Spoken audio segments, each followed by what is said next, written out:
देश की राजनीति की हलचल पर हम बातचीत करते रहते हैं, तो आज हम उसी पर बात करेंगे एक बार फिर से।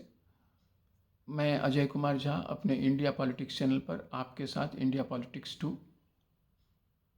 पर मौजूद हूँ। आज बिहार में जिस तरह से सत्ता का उलट-पलट हुआ, सरकार बदली और सरकार वही रह गई, यह बात भी आप ऐसे कह सकते हैं। सरकार बदल भी गई और सरकार वही रह भी गई। मतलब जो मुख्यमंत्री थे, उन्होंने अपने पुराने काल को बाय बाय किया और नए काल में वो भाजपा के साथ एक बार एकजुट होकर के फिर से नई सरकार में आ गए। तो अब यह घटना तो अपने आप में एक अलग तरीके की है, परंतु है इसके क्या इम्पैक्ट पड़ेंगे, अलग अलग लोग अलग अलग तरीके से देख रहे हैं। राजद मान रही है कि जनता दल यू अब 2024 में ही विघटित हो जाएगी। ये उनके इंटरप्रिटेशन से। कई और लोग भी ये कह रहे हैं। आम लोग के बारे में कुछ लोगों का कहना है कि ये अच्छा नहीं हुआ, जो एक अपना अलग ख्याल रखते हैं। मतलब उनका ये कहना था कि ये तो कोई अच्छी बात नहीं हुई, परंतु बहुत लोग ये भी मानते हैं कि यह अच्छा हुआ।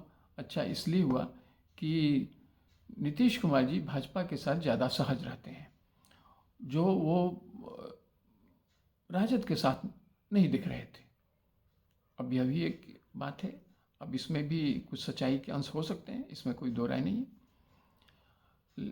तो इसके क्या गेन्स या लॉसेस हो सकते हैं, किस तरीके से मैं इसे मेरा इंटरेस्ट आज के अपने इस एनालिसिस में सिर्फ इतना है कि कौन जीता और कौन हारा आज के कंटेक्स्ट में और आने वाले समय के कंटेक्स्ट में मैं इसे देखने की कोशिश कर रहा हूँ।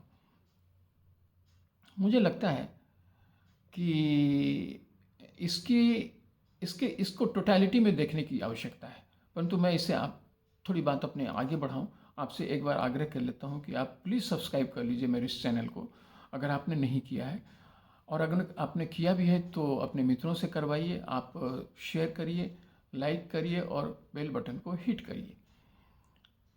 तो सबसे पहले हम देखते हैं कि चूंकि नीतीश कुमार जी भाजपा के साथ जुड़ कर के उन्होंने अभी सरकार बनाई है, जो कि वो पहले भी उन्होंने बनाया है, ये कोई नई घटना तो है नहीं। तो अब क्या, पहले देखते हैं कि भाजपा के कंटेक्स्ट में, नीतीश कुमार जी के कंटेक्स्ट में बाद में बात करते हैं। पहले भाजपा के कंटेक्स्ट में बात करते हैं कि भाजपा को इससे क्या मिलने वाला है। चूँकि अब वैसे भी लोकसभा के चुनाव तो बस आ ही चले। अब इतने 2-3 महीने के दरमियान भाजपा को क्या हासिल हो पाएगा, एक इस बात को समझने की आवश्यकता है। हाँ, जब असेंबली इलेक्शंस अगले साल होंगे, मतलब 2025 में जब होंगे, तब फिर क्या होगा, अभी मेरी चर्चा उस पर नहीं होनी है। लेकिन तत्कालिक तौर पर मुझे जो लगता है, भाजपा को इस बात का तो निश्चित तौर पर गेन होने वाला है कि जो बिहार की पॉलिटिक्स जिस दिशा में राजद के साथ मिलकर के जा रही थी नीतीश जी के नेतृत्व में, उससे भाजपा परेशान दिख रही थी। और वो बिल्कुल कुछ इस तरह से चल रहा था कि जातीय जनगणना इन लोगों ने मिलकर के करवाया, तो उसमें भाजपा ने कभी उसका विरोध किया भी नहीं है, परंतु भाजपा ने उसे उसकी वजह से भाजपा को लगता है कि कुछ राष्ट्रीय स्तर पर परेशानी के सबब का सामना करना पड़ सकता था भाजपा को। चूँकि वैसे तो अगर देखा जाए तो नरेंद्र मोदी जी खुद ओबीसी कैटेगरी से आते हैं, उनके साथ अमित शाह जी जो एक अपनी महत्वपूर्ण भूमिका अदा करते हैं, वो भी उसी कैटेगरी से आते हैं। तो वो समस्या जो पहले मंडल के दौर में हुआ था वीपी सिंह के ज़माने में, तो वो समस्या तो अभी होने को रही, वो तो होने वाली थी नहीं। बावजूद इसके एक समस्या तो यह हो ही गया था कि इन्होंने कास्ट जनगणना करवाया था, और कास्ट जनगणना में कुछ बातों को ऐसा रखा जैसे ऐसा महसूस होने लगा था कि यह हमने ही किया है और भाजपा ने इसमें कोई महत्वपूर्ण भागीदारी नहीं निभाई है। हालांकि भाजपा ने इसका बराबर खंडन भी किया है, भाजपा साथ भी रही। जब भी इन लोगों ने ऐसा डिसीजन लिया था, भाजपा ने कभी विरोध नहीं किया था, यह बात भी सच है। परंतु जो एक समा और नैरेटिव बनाया गया, उसमें कुछ ऐसा ही था। तो उसको उस पर एक लगाम तो ज़रूर लगेगा। नीतीश कुमार जी जो जिस तरह की राजनीति करते हैं, और अब जो करने लगे थे राजद के साथ मिल करके, तो उसमें एक परिवर्तन जरूर दिखेगा। हालांकि अब तो जो एक बार बात चल पड़ी है वो तो चलती रहेगी, इसमें तो कोई शक है नहीं। अब कांग्रेस भी कहने लगी है जातीय जनगणना को किया जाना चाहिए। अखिलेश जी भी कह रहे हैं। कुछ दक्षिणी हिस्से में जो कुछ प्रांत हैं वहाँ से भी कुछ इस तरह की बातें उठी हैं। तो यह तो अपनी जगह पर चलता रहेगा। एक चूँकि ये चर्चा तो शुरुआत हो गई है, लेकिन उसमें एक लगाम लगेगा, वो टोन डाउन होगा। और ये एक बहुत बड़ा फ़ायदा होगा जो एनडीए खेमा है उसके लिए। वो इसलिए होगा कि जो समाज में इसकी वजह से किसी तरह का दुराव के पनपने की संभावना दिख रही थी, उसमें वो थोड़ा सा न्यूट्रलाइज होगा। ये बात तो सच है। एक बात ये है। हालांकि इससे मोदी गवर्नमेंट बहुत परेशान कभी नहीं रहा, इसलिए कि मोदी सरकार ने जो कुछ भी किया है उसमें जो OBC category, ST category, SC category, इनको स्पेसिफिकली डिज़ाइन करके उन्हें हर तरह की सुविधा देने के प्रयास जो एनडीए सरकार, मोदी सरकार करती रही है। इसलिए वो बहुत बड़ा कष्टकर तो इनके लिए होने वाला था भी नहीं, परंतु किसी भी तरीके से अगर यह कोई परेशानी करता भी तो अब उसमें एक मुलायमियत आती हुई दिखेगी आने वाले दिनों में। यह सबसे बड़ा फ़ायदा है, ये बात है। दूसरी, और इसकी वजह से जितनी सीटें भाजपा ने पिछली बार जीता था, अब उसमें उतनी सीट तो कम से कम नहीं जीत पाएगी। अब इसकी कोई गुंजाइश नहीं है। मतलब उतनी सीट तो मिनिमम जीतेगी ही जीतेगी। 17 सीटें तो अब इनको आने हैं, इसमें कोई शक नहीं है। हो सकता है कि ज़्यादा ही ले आए, लेकिन अब वो डिपेंड करता है कि इनका भाजपा जो अपने जो कुछ भी इनके साथ अरेंजमेंट करेगी नीतीश कुमार जी के साथ, जनता दल यू के साथ, उसमें कितनी सीटों पर हिसाब किताब बैठता है। पिछली बार की तरह करीब करीब अगर आधे आधे का हिसाब बना तो भी नीतीश कुमार जी को कितना फ़ायदा होगा कहना आज भी डिफ़िकल्ट है, लेकिन भाजपा को तो उतने सीट तो मिल ही जाएंगे, ये तो पक्का लग रहा है। हाँ, अब ये बात अलग है कि कुछ लोग जो भाजपा के समर्थक रहे हैं, नीतीश कुमार जी के समर्थक वो अगर नहीं रहे हैं, तो नीतीश कुमार जी के पुनः आ जाने से उनकी नाराज़गी भाजपा को लेकर के जरूर होगी, परंतु अंततोगत्वा वो देंगे भाजपा को ही वोट, यह भी तय है। इसलिए कि अगर उन्होंने भाजपा को देने का पहले से मन बनाया हुआ है तो थोड़ी नाराज़गी को प्रकट करते हुए वो एक बार फिर से उन्हें वोट देंगे, यह भी तय है। इतनी बात तो पक्की हो गई। अब रह गई कि जो 400 का इन लोगों ने, भाजपा ने अपना एक माइलस्टोन बनाया हुआ है कि वहाँ तक हमें जाना है, उसे पार करना है, उसमें वो कितना कर पाएंगे वह आगे दिखेगा।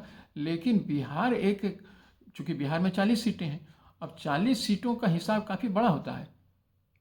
इनको अपने साथ अपने और लोग और पार्टियों को भी लेकर के चलना है। उनके साथ ऑलरेडी इनके कुछ अरेंजमेंट हो भी चुके हैं, हो सकता है उसमें कुछ अब रीअरेंजमेंट भी करने पड़े, चूँकि तब नीतीश कुमार जी इनके साथ थे नहीं जब ये अरेंजमेंट इन्होंने कुशवाहा जी के साथ किया या चिराग पासवान जी के साथ किया और दूसरी पार्टियों के साथ, चाहे फिर मांझी साहब हैं उनके साथ भी हुआ है। लेकिन अब उसमें हो सकता है कि कुछ रीएडजस्टमेंट की आवश्यकता होगी, तो वो करेंगे, क्योंकि अब जदयू आ गई है और जदयू निश्चित तौर पर ज़्यादा सीटें लेंगी। जो जितना पीछे पहले उन्होंने लिया है 19 में, वो उतनी सीट तो ज़रूर चाहेगी।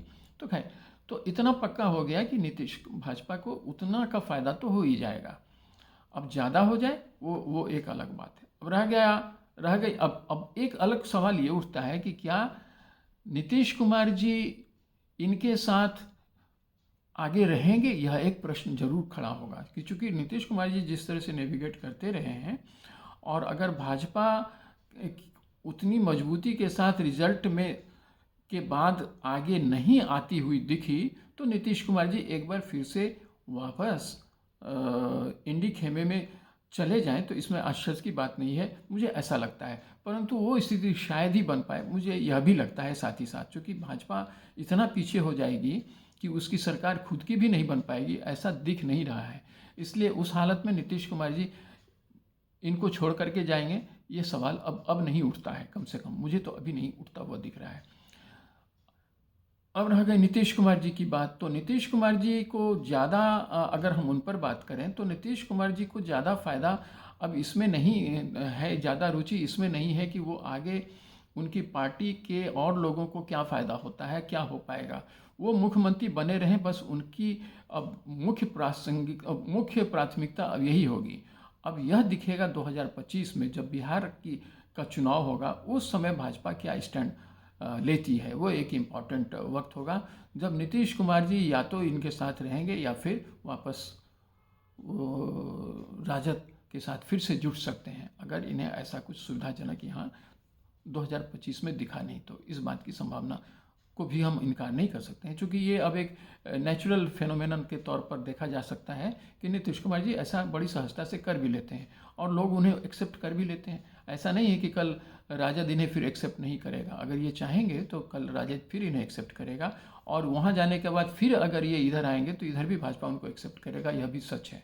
तो इसमें अब नीतीश कुमार जी को कोई खास परेशानी नहीं होगी, लेकिन यह सब जो भी होगा वो 2025 के इलेक्शन के दरमियान दिखेगा कि वहाँ तब भाजपा इनको मुख्यमंत्री पद बनाए रखने में दिलचस्पी रखती है या नहीं, इन्हें मुख्यमंत्री बनाए रखना चाहती है या नहीं।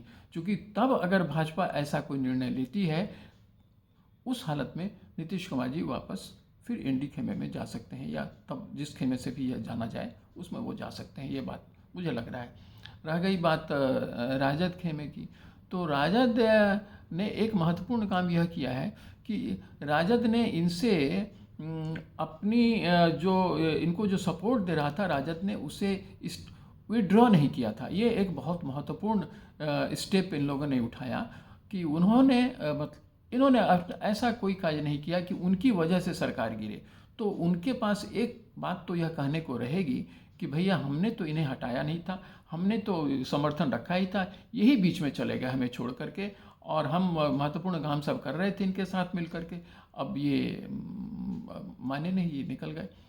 लेकिन अब यह तो तब की बात होगी, अब यह सब तब होगी जब अगला इलेक्शन आता है और उसमें ये सब चीज़ें साफ भर करके सामने आती हैं।